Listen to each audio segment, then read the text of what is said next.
আজকে আমরা গুটিগুলো বানছি। ওই দেখতে পাচ্ছেন আমি প্রথমে দেখি আমি প্যাঁচ দিয়ে নিচ্ছি। এই যে গাইস আমি দেখতে পাচ্ছেন আমি প্যাঁচ দিয়ে নিচ্ছি, সুন্দর করে ছিলতে পারি গাইস। তো গাইস দেখতে পাচ্ছেন সুন্দর করে কাট করে আমি প্যাঁচ দিয়ে নিচ্ছি। তো গাইস এই যে প্যাঁচ দেওয়া হয়ে গেলে এটাকে সিলে নেব। সাবধানতা শিখতে হবে, বেশি ছিলে কিন্তু হবে না। তো গাইস দেখতে পাচ্ছেন আমি সিলে ফেলছি, ঠিকঠাক করে সিলছি আমি। তো গাইস আপনারা এখানে একটা লাইক করে নিন। আমি শিখতে বেশি করে যাচ্ছে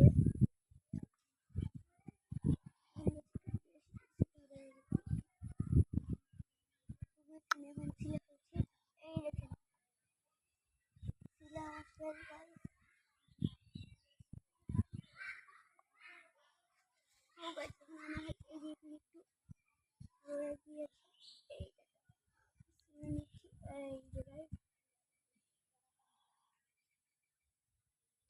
এটাকে আমার সিলা হয়ে গিয়েছে। এখন এইখান দিয়ে একটু এখান দিয়ে একটু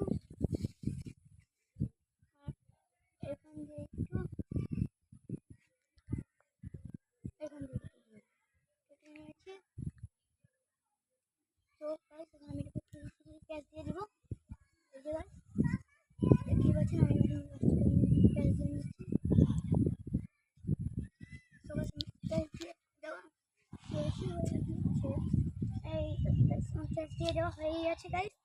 এখন আমি এখানে আমি প্রথমে মাটিতে লাগিয়ে নিব। এটা আমার নিজেকে বানানো মাটি, একটু গোবর মাটি এবং একটু সাধারণ মাটি। এই গোবর মাটি আর এঁটেল মাটিটা মিশিয়ে মাটি বানালেই বেশি ভালো হবে।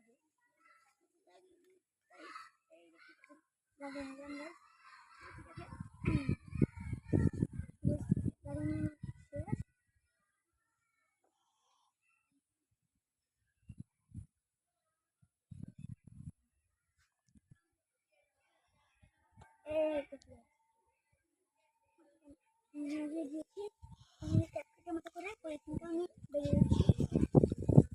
তো দেখতে পাচ্ছেন পলিথিনটা আমার দাদা কেটে ফেলেছে।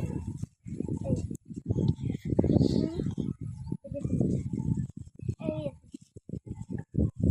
পলিথিনটা আমি কেটে ফেলেছি। এইটাকে তো গাইস আমি এটাকে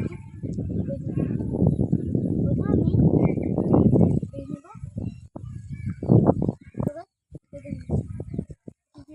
বাদ দিয়ে দেবো। এখন